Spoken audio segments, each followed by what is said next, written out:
میں رکاوٹ بنتی ہے آدمی کی سستی. سستی ایک بیماری ہے. سستی کا مطلب یہ نہیں کہ آدمی پلنگ پر پڑا رہے لیٹا رہے، اس کو سستی نہیں کہتے. سستی کی تعریف کی ہے علماء نے. سستی کسے کہتے ہیں؟ الکسل، عربی میں کسل کہتے ہیں سستی کو. کسل کسے کہتے ہیں؟ سستی کسے کہتے ہیں؟ کہ سستی اسے کہتے ہیں کہ ذمہ داری پوری کرنے کی طاقت ہونے کے باوجود، ذمہ داری پورا کرنے کی طاقت ہونے کے باوجود ذمہ داری پوری نہ کرے، اس کو سستی کہتے ہیں. کہ ذمہ داری پورے کرنے کی طاقت ہے، کوئی معنی نہیں ہے، کوئی رکاوٹ نہیں ہے، کوئی عذر نہیں ہے، پھر بھی نہ کرے، تو اسے کہتے ہیں سستی، کسل. اور یہ ایسی بیماری ہے کہ جو آدمی کو محروم کرتی ہے ہر خیر سے.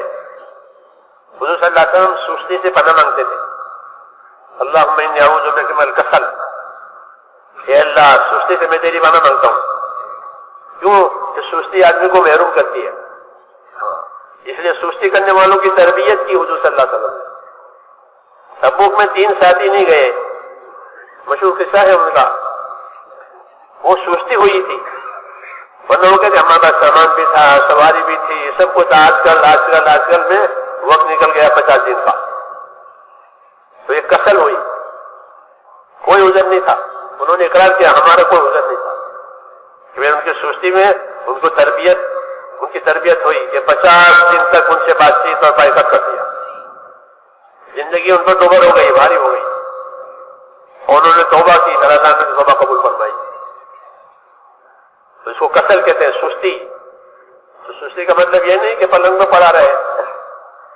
سستی کا یہ مطلب بتایا لغت میں کہ ذمہ داری کی طاقت ہوتے ہوئے اپنی ذمہ داری پوری نہ کرے، اسے کسل کہتے ہیں. اور یہ منع ہے کہ جب ذمہ داری پوری کرنے کی طاقت ہے تو ذمہ داری کیوں نہیں پوری کرتے؟ یہ تو حق ہے اللہ تعالیٰ کا، یا کسی کا بھی حق ہو، اس کے پورا کرنے کی طاقت ہے تو اسے پورا کرو. یہ ہے فاستقم کما امرت. یہی ہے کہ جس چیز کا آپ کو حکم دیا گیا ہے اس حکم کے مطابق آپ اس پر قائم رہیں. یہ حکم رسول صلی اللہ علیہ وسلم کو بھی ہے اور امت کو بھی. সবাই মেরে মহতরম দোস্ত বুজুর্গ বলেন যে এই যে ইস্তেকামত এবং এরকম ভাবে পাবন্দির সঙ্গে মানুষ তার জিম্মাদারিকে আদায় করে, এটার পথে যেটা বাধা হয় সেটা হলো সুস্তি. সুস্তি একটা রোগ মানুষের মধ্যে, অলসতা. আরবিতে এটাকে কাসাল বলে. রাসূলুল্লাহ সাল্লাল্লাহু আলাইহি ওয়াসাল্লাম এই অলসতা আর কাসাল থেকে আল্লাহ তাআলার কাছে পানাহ চাইছে. অলসতা কাকে বলে? অলসতা মানে একজন লোক পালঙ্গে শুয়ে রয়েছে, এটাকে অলসতা বলেন। অলসতারও অর্থ লোকাতের মধ্যে অভিধানের মধ্যে অলসতারও অর্থ করা হয়েছে। অলসতা কাকে বলে? অলসতা বলে হইল জিম্মাদারি আদায় করার শক্তি থাকা সত্ত্বেও সে জিম্মাদারি আদায় করে, এটা হলো অলসতা। অথবা যদি কারো কোনো ওজর থাকে সে জিম্মাদারি আদায় করতে পারে না, এটা কি অলসতা বলে? শক্তি নাই তো সে করতে পারে না, এটা কি অলসতা বলে না?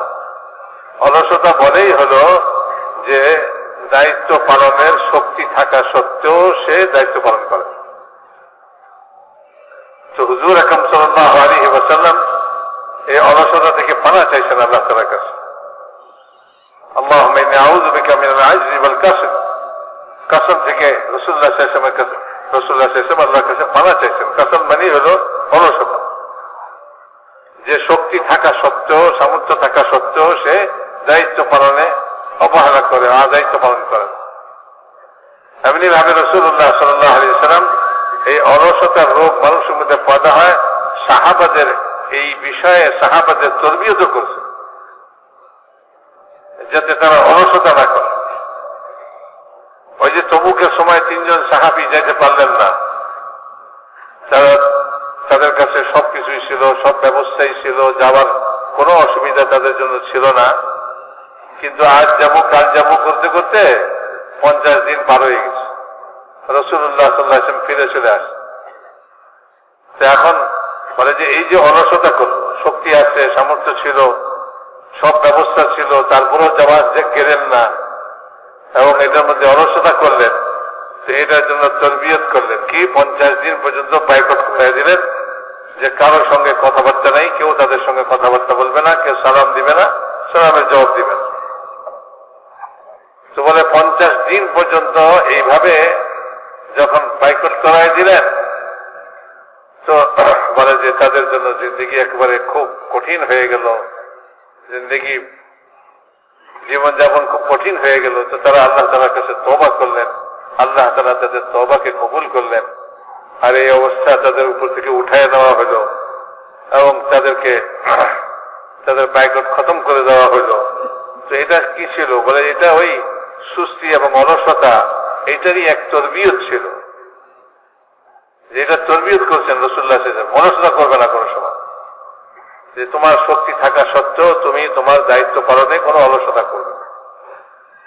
তো মেরে মুহতারাম দোস্তা বুজুর্গ, তো এই অলসতা যেটা, এটা বড় একটা রোগ।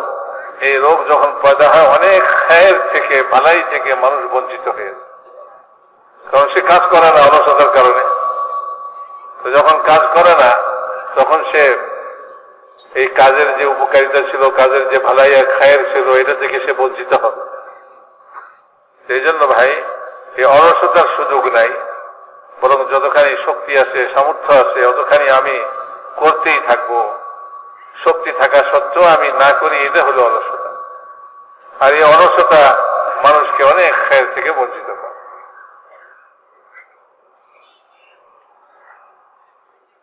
दूसरी बात, तो सुस्ती आदमी को पीछे डालती है। दूसरी बात पीछे डालने वाली और इस्तिकामत में हरज करने वाली, वो शैतान की तरफ से होती है। उसको तस्वीफ कहते हैं। जैसे कसल, सुस्ती एक तस्वीफ। तस्वीफ का मतलब होता है हमारी उर्दू जबान में काम को दूसरे वक्त पर टालना। काम को दूसरे वक्त पर टालना कि ठीक है करेंगे, तस्वीफ,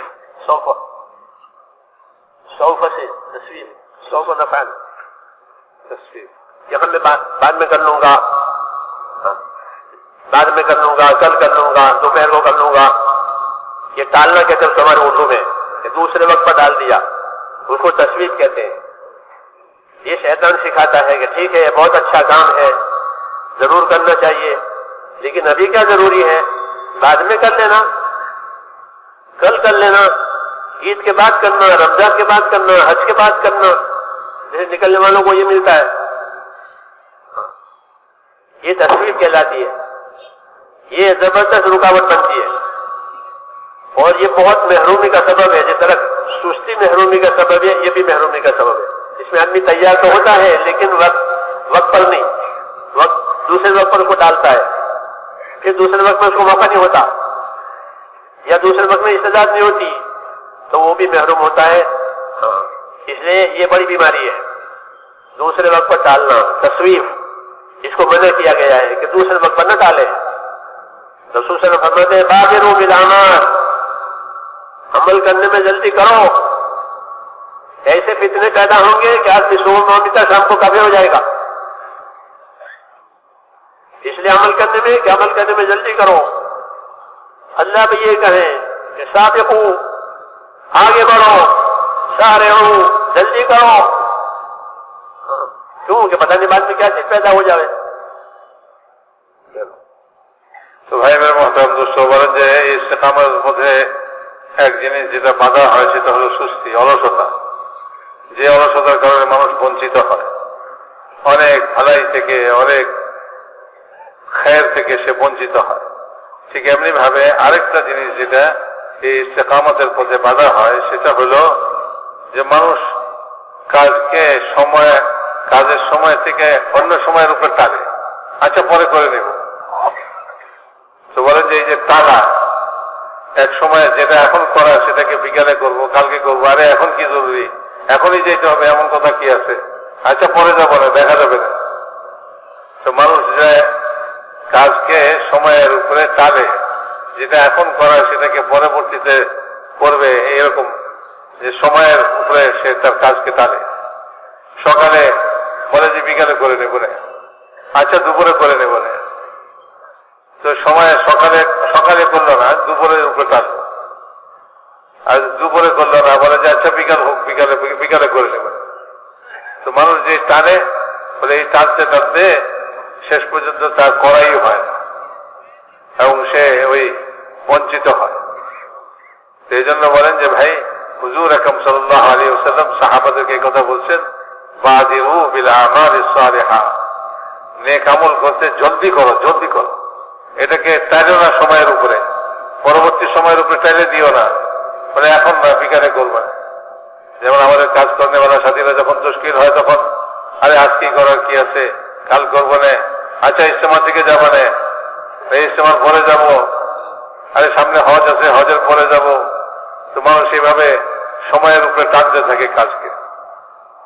তো মেরে মহতারাম দোস্ত, হুজুর আকরাম সাল্লাল্লাহু আলাইহি ওয়াসাল্লাম কি বলতেছেন?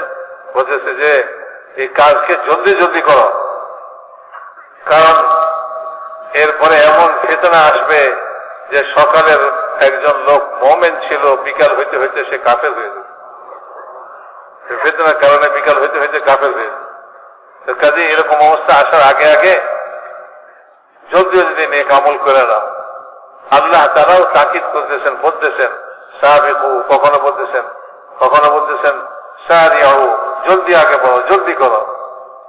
তো মেরে মুহতারাম দোস্ত বুজুর্গ, বলে যে এই যে সময়ের উপরে টাইলে দেওয়া, সকালের কামকে বিকালের উপরে টাইলে দিলাম, দুপুর উপরে টাইলে দিলাম, আজকের কামকে কালকের উপরে টানলাম, এমনি ভাবে যেটা এখন করার ছিল সেটাকে ইজতেমার জন্য টাইলে দিলাম, অথবা আগামী রমজানের জন্য টাইলে দিলাম। তো বলে যে এই জিনিস মানুষকে এই ইস্তেকামতের উপরে থাকতে দেয় না এবং অনেক বড় খায়ের এবং ভালাই থেকে তাকে বঞ্চিত করে।